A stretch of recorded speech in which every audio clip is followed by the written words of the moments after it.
Hi,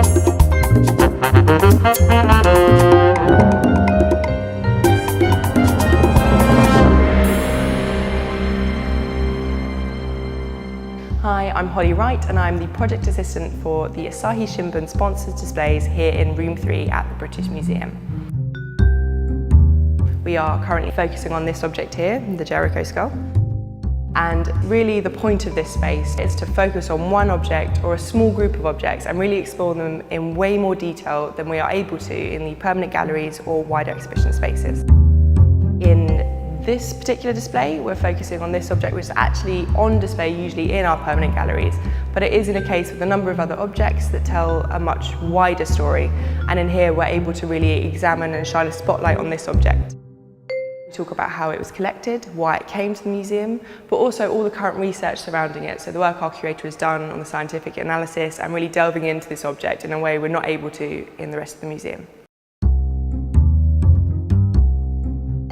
The whole process of putting a Room 3 together is actually a very collaborative one. We work with a lot of departments across the museum. We work with the curator, who researches the object itself and provides the real core of the message for the room.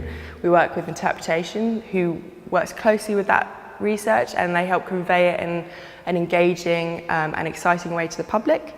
We have our designers, both 3D and 2D, who help create the space and make it an easy place to walk around, to enjoy and to experience these messages, and 2D design these beautiful panels that help engage visitors as soon as they walk in.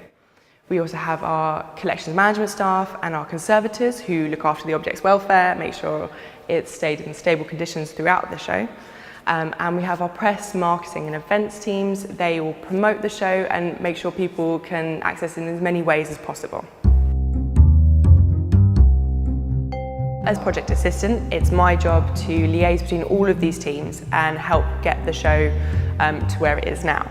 So initially, we have a proposal from the curator. Now this is just their idea and it's what they want to do with the object, it's why they think the object is important, and it's the key themes and objectives that they want to explore throughout the show. Then our interpretation officer will work with the curator to try and work out how we get these key objectives communicated to the public.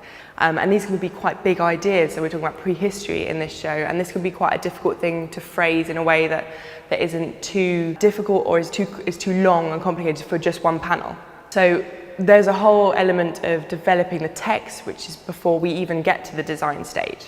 Once we get to that sort of stage where we have a rough idea of how we'd like the visitor to experience these messages and what way we'd like the visitor to walk around the room, we go to our designer who will design the space around those core messages, and we'll try and get a feel for the object and the kind of atmosphere we'd like to evoke in the room. This is all quite an intensive process, and our usual lead time is about 6 months, so we don't have very long time to actually work through all of these things. It can be quite intensive in the sense we have core meetings, we have external designers coming in sometimes, so there's a lot of communication that needs to happen to get these shows off the ground. We also do about 4 a year at the moment, so we're constantly working on 2 or 3 shows at one time, so that's lots of curators, lots of ideas, and lots of objects. Over the course of the 6 months, we will go through a number of stages, so the development and then refining those design ideas, refining the ideas for the text.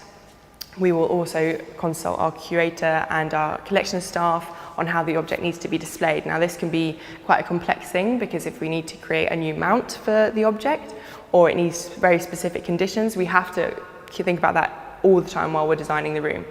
Our conservators will advise on the exact conditions needed if we need a condition case, and this is all things that will affect the design long term.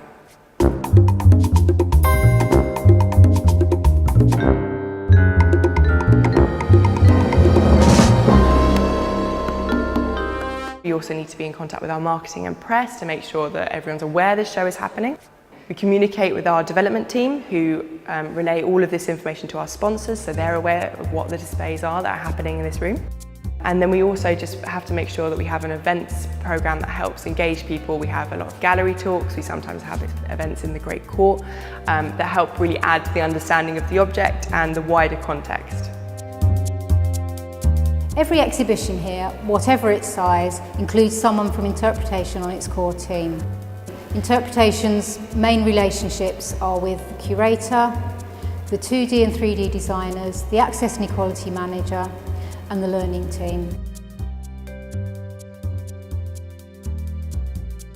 The role of interpretation is quite a complex one within an exhibition. Over the years, the interpretation team have observed, tracked and interviewed our visitors and have amassed a body of data about who they are, why they come and what they do when they're here. For this display, we had two distinct priority audiences, general adults and families. The curator became the adult guide on the panel texts, while Kathleen Kenyon, the director of the excavation where the Jericho skull was unearthed, became the family guide on separate family labels.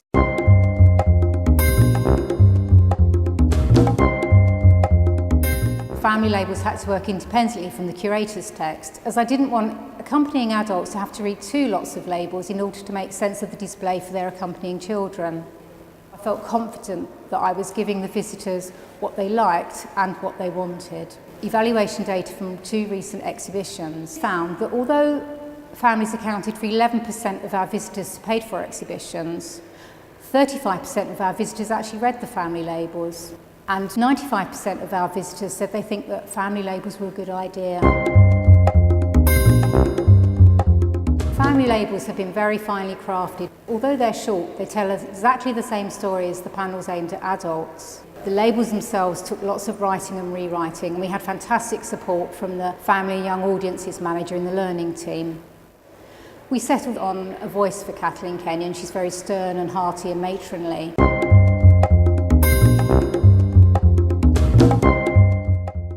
In previous evaluations, families have told us that they need as much help as we can give them in finding family labels in exhibitions.